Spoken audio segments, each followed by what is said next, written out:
एक समय की बात है। एक जंगल में एक शेर रहता था जो बूढ़ा हो चला था।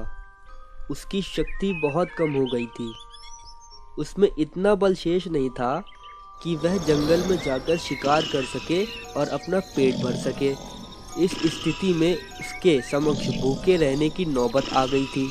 एक दिन अपनी गुफा में बैठा भूखा शेर सोचने लगा कि यदि यही स्थिति रही तो मेरी मृत्यु निकट है।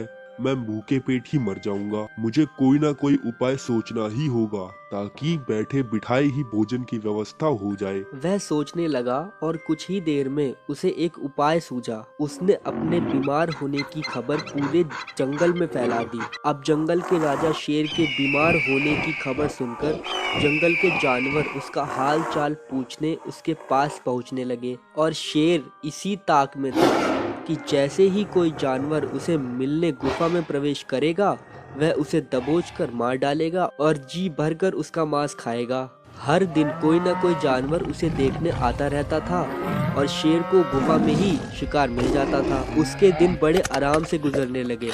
अब उसे भोजन के लिए जंगल में भटकने की आवश्यकता नहीं रह गई थी। बिना मेहनत के उसे अपनी गुफा में ही भरपेट भोजन मिलने लगा था। कुछ ही दिनों में वह अच्छा खासा मोटा हो गया था। ऐसे ही शेर विश्राम कर रहा था, तभी उससे एक लोमड़ी मिलने आई। लोमड़ी बहुत चालाक थी। वह गुफा के अंदर नहीं गई बल्कि गुफा के द्वार पर ही खड़ी हो गई। वहीं से उसने शेर से पूछा, वनराज, आपकी तबीयत कैसी है? क्या अब आप अच्छा महसूस कर रहे हैं? कौन हो मित्र? अंदर तो आओ। मैं बीमार बूढ़ा शेर बाहर तक तुमसे मिलने नहीं आ सकता। मेरी दृष्टि भी कमजोर है। मैं तुम्हें यहाँ से ठीक से देख भी नहीं सकता। आओ मेरे पास आओ, मुझे आखिरी बार मिल लो। मैं कुछ ही दिनों का मेहमान शेष हूँ।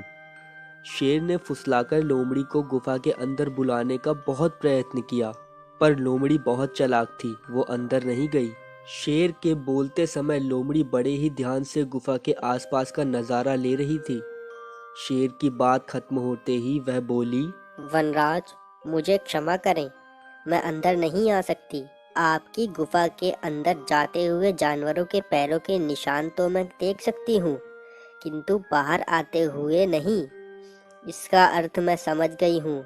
सब कुछ जानते बूझते हुए भी यदि मैं अंदर आ गई तो उन जानवरों की तरह मैं भी मारी जाऊंगी जिनके पैरों के ये निशान हैं। इसलिए मैं जा रही हूँ। लोमड़ी ने जंगल में जाकर बूढ़े शेर की करतूत सभी जानवरों को बता दी। उसके बाद कोई भी जानवर शेर से मिलने नहीं गया। इस तरह अपनी बुद्धिमानी से लोमड़ी ने न सिर्फ अपनी जान बचाई बल्कि जंगल के अन्य जानवरों को भी शेर के हाथों मरने से बचा लिया।